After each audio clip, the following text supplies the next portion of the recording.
Good morning, everybody. Again, my name is Carrie Nicholson with Nulty, and we are super excited that you're joining us today, and equally excited to have Gary Kushner with us.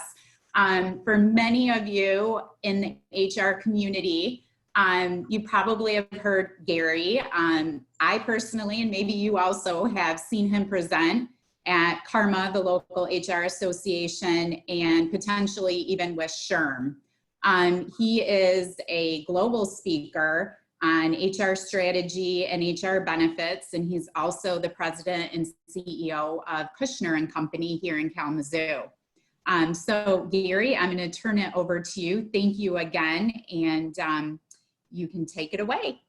Great, Carrie. Thanks so much for having me. I really appreciate the opportunity. And folks, if you have questions, please use the chat at the bottom of your screen. And at the end of the presentation, as much time as we have available, we'll take questions. So 2020 has been quite a year. That's not news for many of you. You'll notice that for lots, I think this t-shirt that I just got kind of symbolizes 2020 that seems to have run a decade already, and we're only halfway through. I found this and really kind of like it. That benefits transformation is years away. We don't have to change anything anytime soon. And as most of you know, earlier this year, we've been changing lots of things in the way that work gets done, where work gets done, and how it gets done. And benefits and the benefits arena is not going to be any exception to that rule. As a matter of fact, I'll have some thoughts throughout this, but particularly at the end, of different ways and tools of what benefits we deliver and how we deliver them moving forward in this new normal age. The first set of benefits I'm going to talk about and some of the changes have to do with health benefits. And these are mostly all items we've seen in the last 6 to 9 months having occurred. And most of this presentation will be things that have occurred that you and your organizations are going to want to think about. The first, early on during the pandemic, the IRS came out with an important notice that any COVID-related testing and treatment, because it would not necessarily have to be subject to a deductible under a plan, would not disqualify the high deductible health plan, or more importantly, the ability of employees and or employers to contribute to health savings accounts. Remember that a health savings account must be linked to a high deductible health plan, cannot have any provisions that offer reimbursement in the high deductible health plan prior to the satisfying of a deductible, but for preventive. Well, COVID testing and treatment is not preventive, it's testing for diagnosis and treatment. But we have that notice, and that was good news. We also got a little bit, a couple months ago, good news for those employers that sponsor what are called their brand new benefits this year, starting 1/1/2020, of individual coverage health reimbursement arrangements, or ICHRAs. And the question that had always been raised with ICHRAs, and it actually impacts other types of benefits, transit and parking benefits. We don't tend to see a lot of those necessarily in Southwest Michigan. Parking benefits, yes, but public transit, no.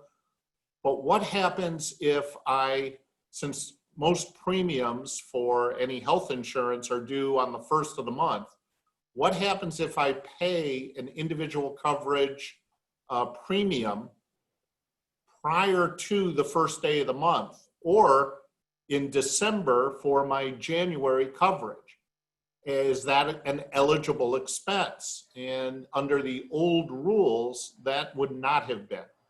IRS gave us great guidance and said, nope, If the coverage period falls within the plan year, then regardless of when the premiums are paid, they're eligible for reimbursement. So that was good news. Something that's going to, and we're going to visit this in another topic, claims for all of your health and welfare benefits, medical, dental, vision, prescription, short-term, long-term disability, life insurance claims.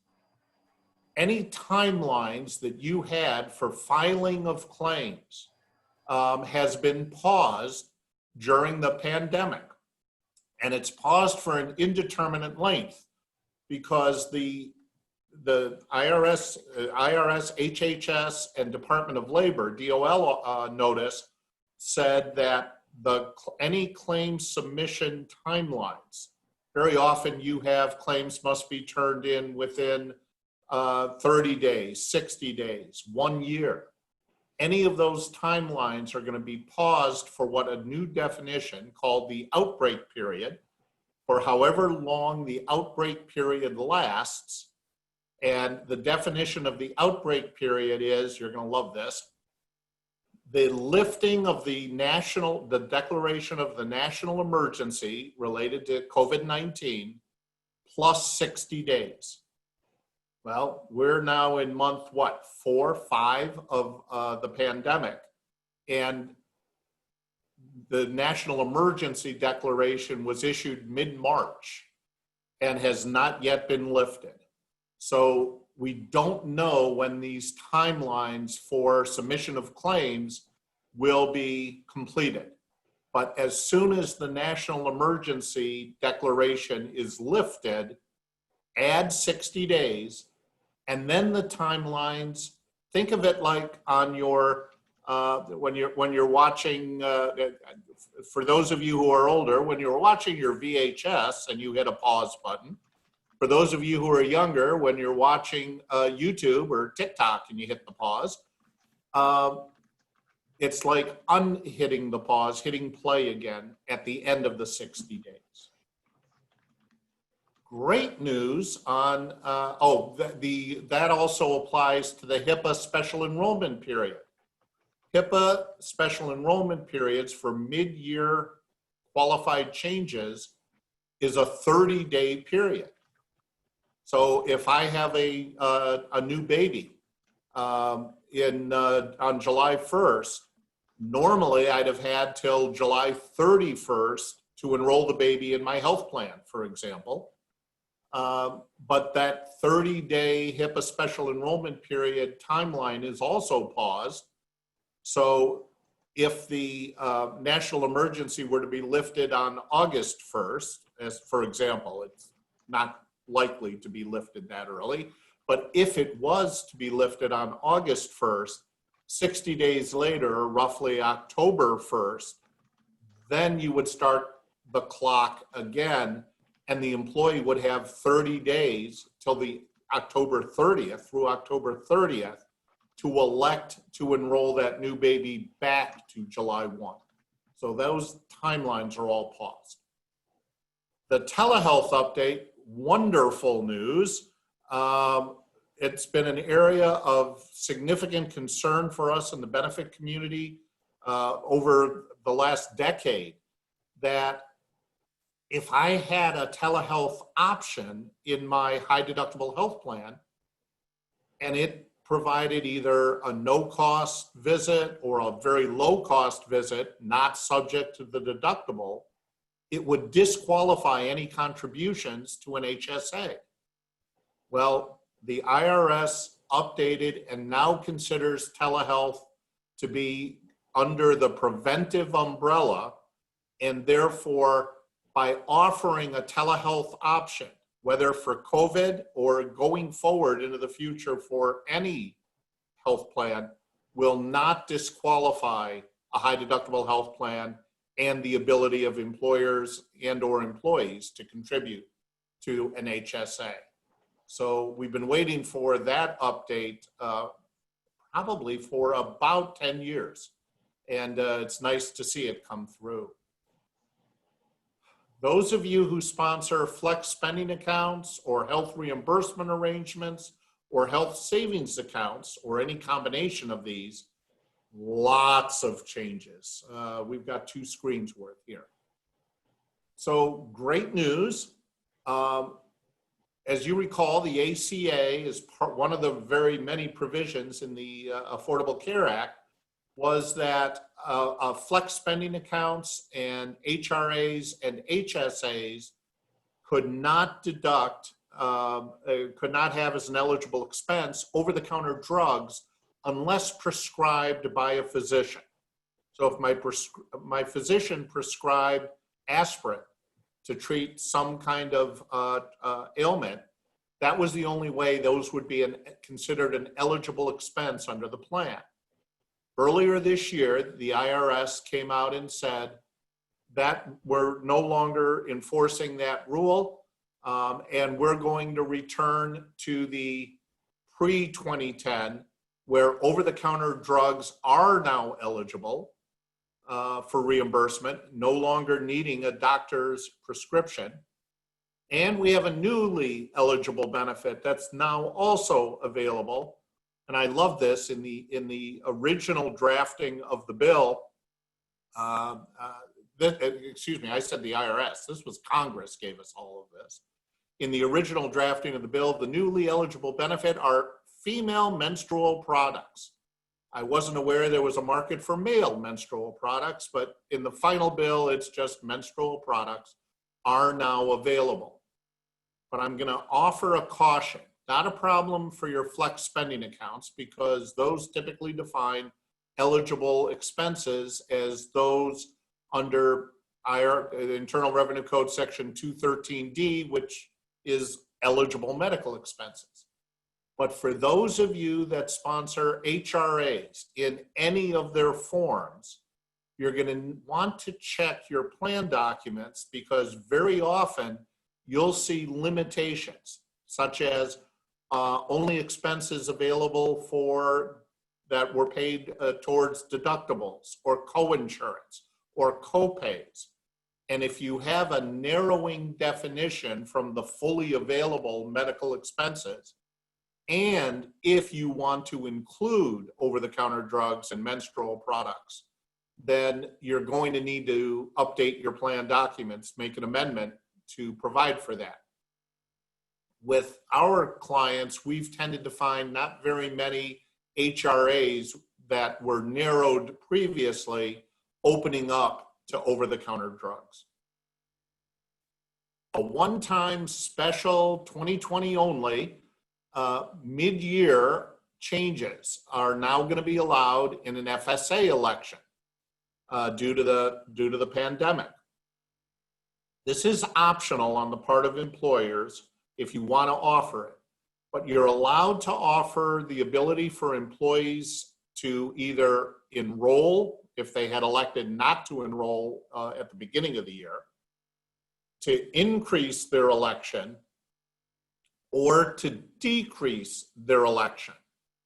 Now, I'd caution you on a decrease of the election if some of your participants have already received reimbursements, because remember, this is healthcare FSAs have the risk shift rule. You know, I elected to put in $1,200 at the beginning of the year, and on January 2nd, I spent all $1,200. And now you offer me the ability to decrease my election. Yes, I'd like to elect 0 for the rest of the year. You are allowed, again, all of this is optional. You don't need to offer any of these, but you can say if you decrease your election, all of the increases or decreases are prospective only for the remainder of the plan year. If you decrease your election, you cannot decrease it below the greater of the amount you've been reimbursed year to date or the amount you've contributed year to date. And so we do have a lot of clients currently looking at offering in any combination of new enrollments, increases or decreases. All of those must be prospective, but with or without any of the changes. It does require a plan amendment in order to do it, but those are pretty quick and easy. also extended for those of you, if you have in your FSA opted for a grace period. Remember, at the end of the year, employees with available balances can have through 2.5 months till, on a calendar year plan, till March 15th of the next year to incur and turn in claims against last year's claims plan balances. If you have a grace period in your 2019 plan that carried into 2020, you can choose to, the grace period doesn't extend. It's still through March 15th of 2020, but you can extend the ability for the employees to submit claims against a 2019 balance all the way through December 31st. This too is a special one-time option for employers. Just like we talked about the paused claim submission timelines, for those of you that have FSAs or HRAs with a runoff period where employees, unlike grace, cannot incur claims in the new plan year, but have some amount of time, typically 30 or 90 days, to turn in claims that were incurred last year during the last plan year. Those runoff periods can also be paused and until the lifting of the end of the outbreak period, the national emergency declaration, and plus 60 days. If you would like, on carryover, if your FSA has a carryover or your HRA, it's less applicable in an HRA, but certainly in a healthcare FSA. If you have a carryover, remember you're allowed to carry over up to $500 of unused expenses in the prior year, you can extend the carryover to actually look better than a grace period for this year, but you had to have it last year. And again, at the employer's option, allow employees to incur and submit claims from 2019 all the way through December 31st of this year. So the ability for the employee to expend leftover dollars from 2019 here as well. And something out of the blue from the IRS, we've been asking for this for years, but they've been reluctant, and all of a sudden, a month and a half ago, they said, you know, that carryover limit of $500 seems, you know, it's going to get stuck. So it will now be indexed, and your carryover limit for 2021, the index will go up to $550. So you can allow carryover of up to $550 starting in 2021.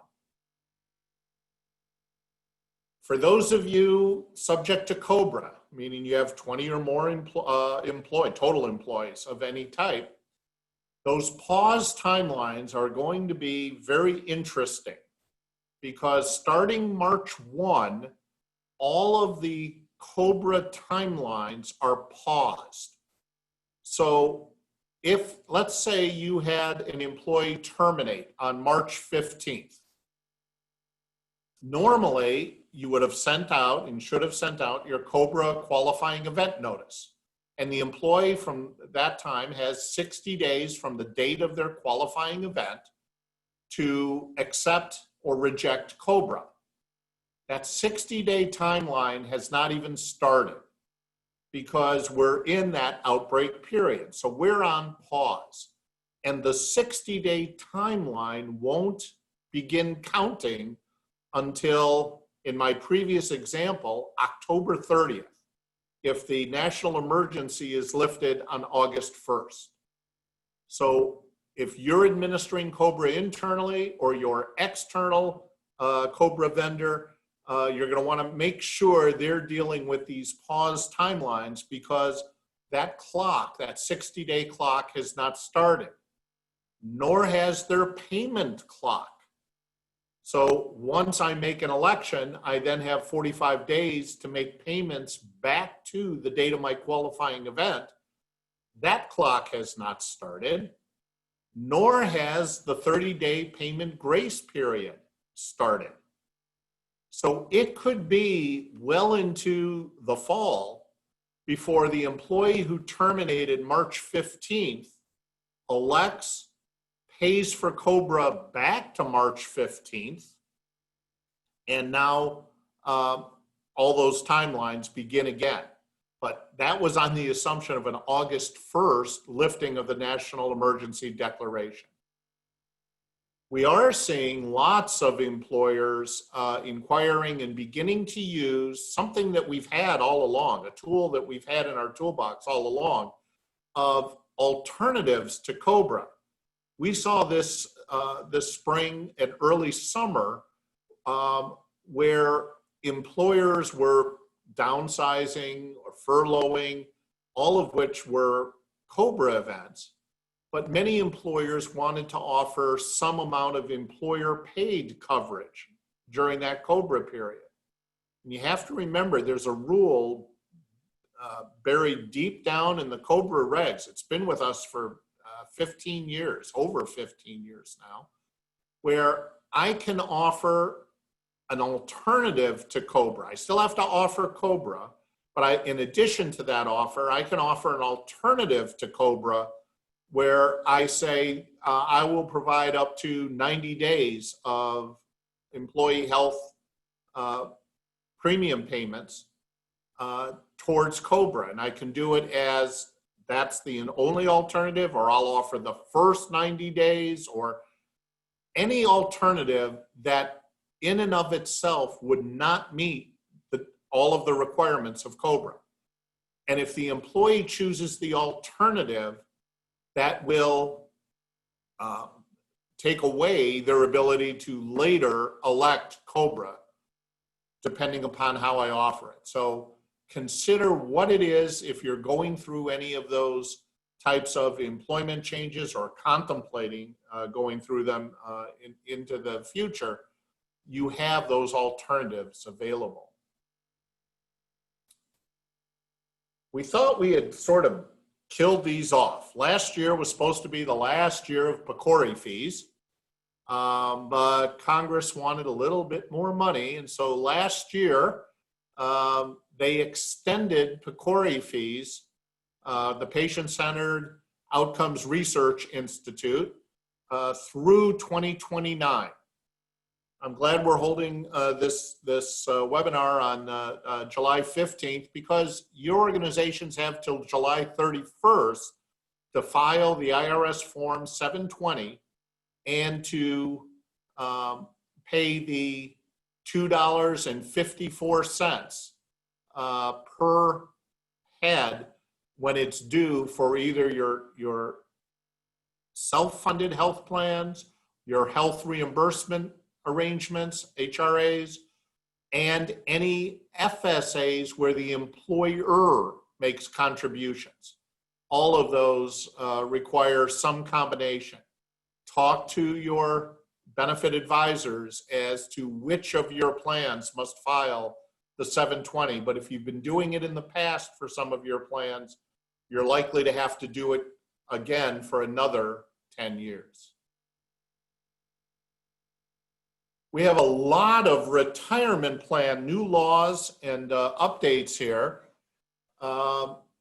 In the first CARES Act that passed earlier this year, we have three significant changes to your retirement plans. In these three cases, to the defined contribution plans. The first is the creation of a new type of a hardship withdrawal known as the coronavirus-related distribution. And if it is employer optional, but if one of your plan participants meets one of 5 conditions, either, actually it's now more than 5, but if they come down with COVID, if a spouse or family member comes down with COVID, if they have other expenses related to for example, daycare shutdowns to COVID, and I want to, and my employer allows me to take a distribution, I can do so. And even if I'm under age 59 and a half, there is no 10% excise tax, so no penalty.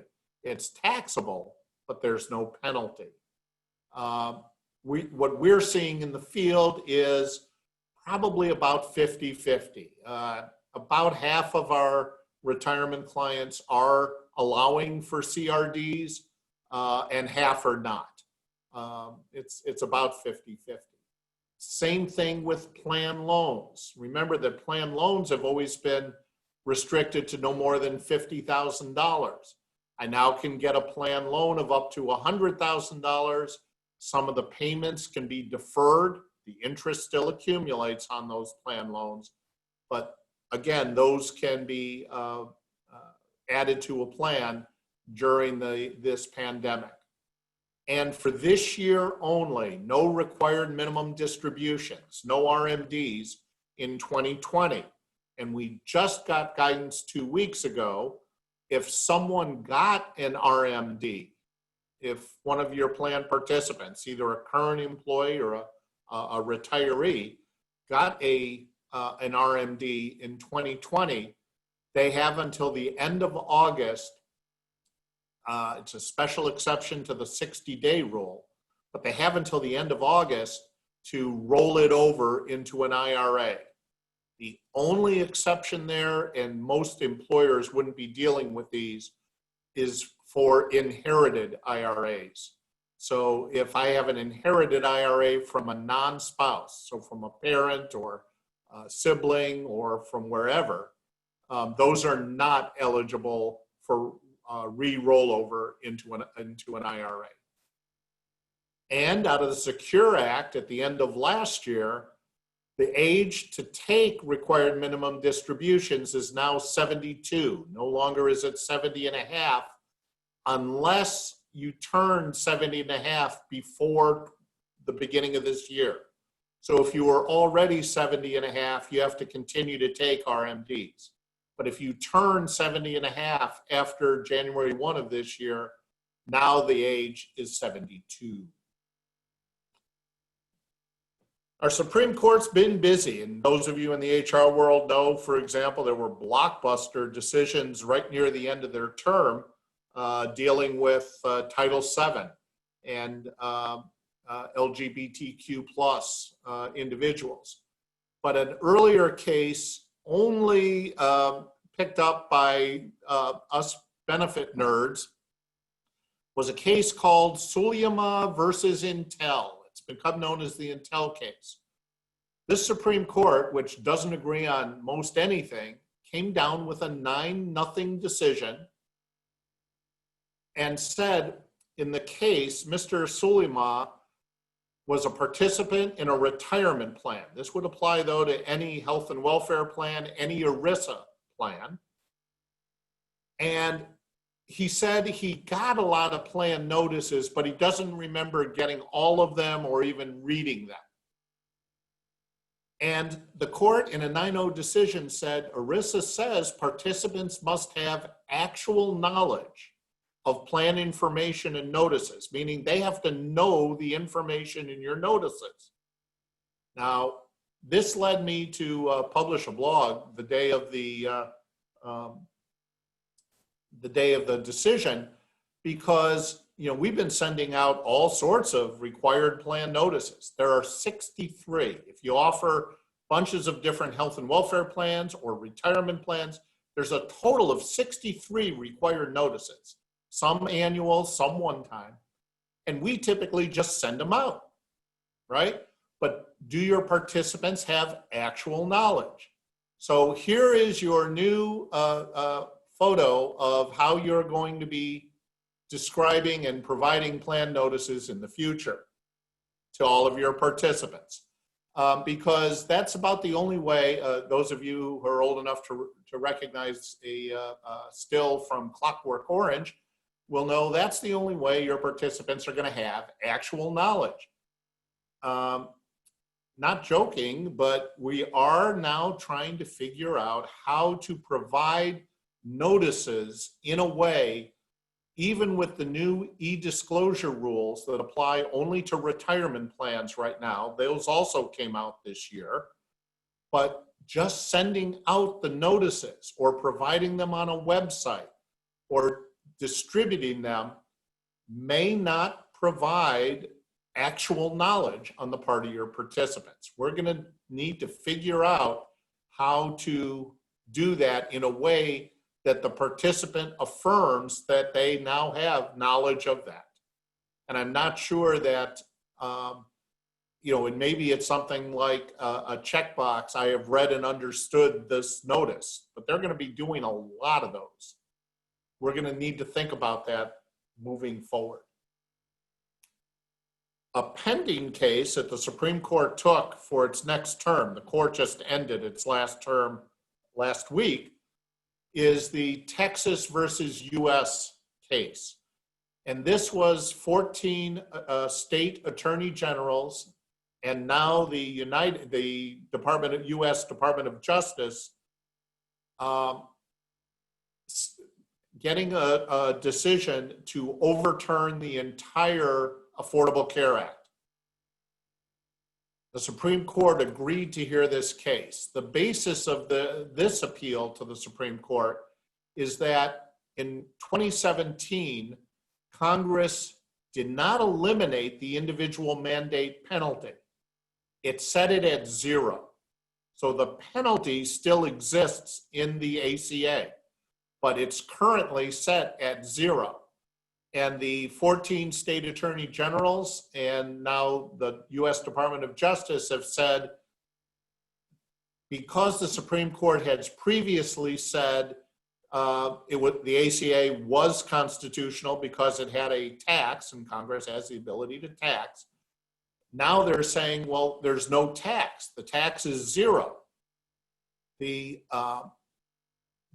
opponents in this case are now saying, well, no, the tax is still there. It's just that the tax rate is 0.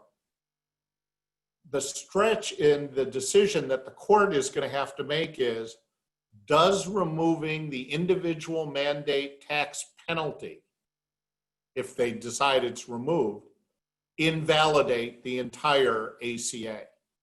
So we have a lot hanging in the balance. The case will be argued in the fall. We will not have a decision before Election Day. We probably won't have a decision until about May or June next year. But you are definitely going to want to keep an eye on this. If the ACA is invalidated, is declared unconstitutional, we are back in a 2009 world. Healthcare underwriting, groups being declined, no limits on pre-existing conditions. Carriers could again impose those. Everything, no preventive care benefits. Everything that the ACA installed, no essential health benefits, would be removed. So if the court broadly sweeps it aside, that will have impact on all of us in HR.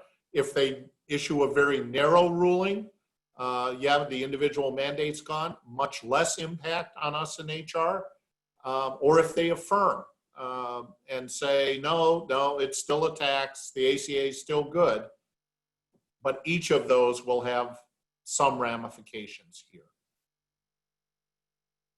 What I'm going to suggest is that strategically, future trends should drive your benefit strategies. And we're seeing a lot of considerations right now. For the first time ever in the history of peoplekind, we have 5 generations in the workforce, and in 10 years, it is likely we will have 6. And lo and behold, we're now seeing more and more of these demographic shifts within the workplace.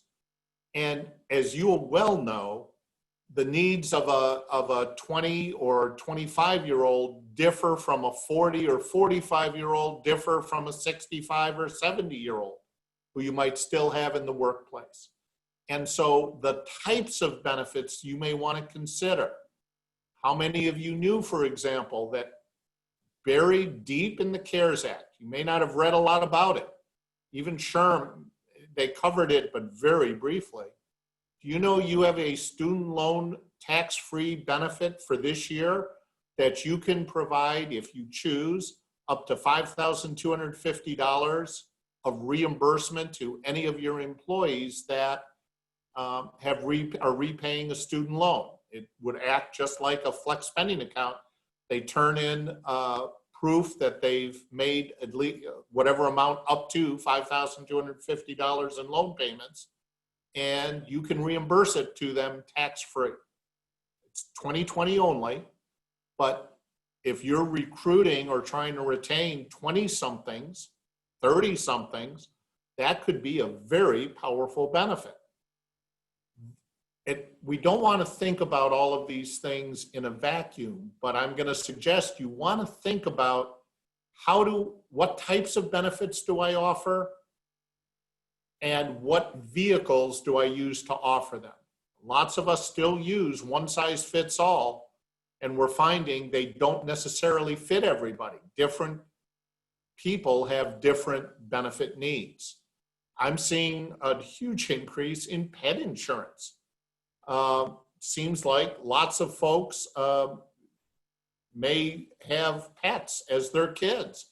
And last time I know I went to the vet, I was kind of shocked at what the expenses were. Pet insurance is available. How do I think about driving an array of benefits? And I think my suggestion is going to be that we turn to an old tool, but on steroids. The old idea of the employer providing an array of benefits that the employee chooses from to fit their own individual and family needs may be a tool, but rather than the 1.0 version where we only had tax eligible benefits, we can offer an array of both taxable and non-taxable benefits and let employees spend according to their desires. I think you're going to see that a rebirth of those types of plans as we move forward to better meet your recruiting and retention needs. I think we need to be asking ourselves, why are we doing what we're doing? The benefits that we offer, are they well accepted by all of our employees, or are there better ways and different things we can offer? How do we go about thinking about those types of issues? So what's next? I think we have a very busy, as HR practitioners, a very busy summer and fall as we begin to build our benefits into 2021. A lot of this is going to depend on, obviously, what's happening in the world. But I think this gives us a wonderful opportunity to hit the reset button. While we're on pause, let's hit the reset button as well and take a look at what we offer, how we offer it, and how we deliver benefits and communicate benefits to our employees. I hope that's provided you with some a bit of meat this morning for you vegetarians, maybe a little bit of broccoli. And with that, Carrie, I'm guessing we might have had some questions. Oh, you're muted, Carrie.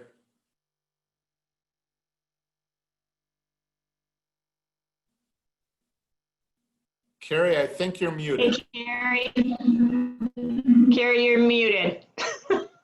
Thank you for that. Okay, Gary, a couple of questions. Are there restrictions on tuition reimbursement and student loan repayment? No restrictions other than the $5,250, which is the same as tuition reimbursement. Those are not restricted to 2020. The student loan repayment vehicle for this year only, for 2020, is restricted. but we've had employers come up with some unique other ways to deal with student loan repayment. So last year, there was a private letter ruling by the IRS that said, you know, a lot of our younger employees are not able to make 401k contributions because of student loans. They don't have enough money to do both. We'd like to provide a match in the 401k, not just on 401k deferrals, but on monies that students paid back on student loans. The IRS actually said yes. Now, private letter ruling doesn't have the impact of law, except for that company that asked for it, but it provides the rest of us with a roadmap. There were lots of restrictions on how that could be built, but we've now done that with a number of our clients that we're looking to target typically younger recruits, younger employees on retention. So that is an option. Okay, great. So we have two questions in one here.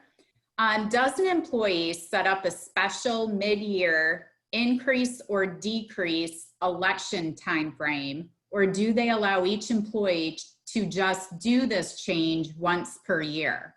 So in other words, a time period for all employees to take advantage of this, or each employee gets one time to do this? It's totally up to the employer. The way the IRS notice was written, the employer can open, in essence, have a mid-year open enrollment for the FSA, increase, decrease, or new, or you could allow it. It has to be prospective. All of the elections are prospective. So let's say I do an open enrollment now through July 31st to be effective August 1st. That's allowable. But you could also allow, and all of this is only this year, 2020 only. But I could also say to employees, anytime you want between now and the end of the year, you can make that increase or decrease or new election. But remember, it's only prospective. So it's totally up to the employer. Okay. One last question. Should employers terminate the employees on their QE date, then keep them terminated until they make their decision after the pause is lifted? I'm going to read into that question. The QE event, so one of the questions we typically get is, what's a furlough? An indefinite furlough. Well, an indefinite furlough is a termination. Yes, I might get recalled, but all of your plans, your health plans, your life plans, your disability plans, all have provisions, or should have provisions, of what happens if you rehire an employee. If I'm subject to COBRA, if I furlough somebody, yes, I should terminate them. But typically what I'm doing in reporting to the carrier or to my COBRA vendor is this person is in what we call pending status, meaning they're in their COBRA election period. So if a claim comes in post their qualifying event date, penned, if the claims timeline is also pended, the carrier can pen that claim as well. If the outbreak period, that lifting national emergency plus 60 days is over, remember that claim could become eligible again by the carrier or TPA if the employee elects back and pays back to the date of the qualifying event. So just depending upon how your COBRA vendor, how your carriers deal with COBRA, the only difference here is that the 60-day clock, the 60-day election clock, the 45-day payment clock, the 30-day grace period clock isn't running. during this period of time. Okay. And Gary, just very quickly, there is one more follow-up to the tuition reimbursement question. Can an employee use both the tuition reimbursement and the student loan repayment? No, it's a combination. It's in the IRS's decision or notice, put it into the same category. So it's overall limited in total to $5,250. Okay. For this year. Awesome. Thank you. Great. Okay. Now for our Nulty 6-pack giveaway. So Gary, can you please pick a number between 1 and 115? Well, let's see. I am not sure. Guillermo Hernandez was the Detroit Tiger World Series MVP and Cy Young winner in 1984. And Roberto Clemente, who's my favorite of all time, both shared a number 21. So I'm going to go with 21. 21. We knew it would be sports related. All right. We have Don Lovell. Congratulations. You're the 6-pack winner, and one of us at Nulty will reach out to you to get your beverage of choice and make that delivery to you. So thank you. And one reminder, our next seminar is going to be July 29th. And we're super excited to have Dan Ritzema. He will be from Greenleaf Trust, and he's going to present on navigating financial markets during the turbulent times that we're in. So look forward to seeing him and seeing all of you, hopefully. Gary, thank you so much. Always, your expertise on benefits is amazing. So thank you for sharing that with all of us this morning. Thanks, Carrie. My pleasure. All right. Well, thank you, everybody. Enjoy the rest of your day and week, and we will see you next time. Bye. Thanks, everybody. Here. Bye, guys.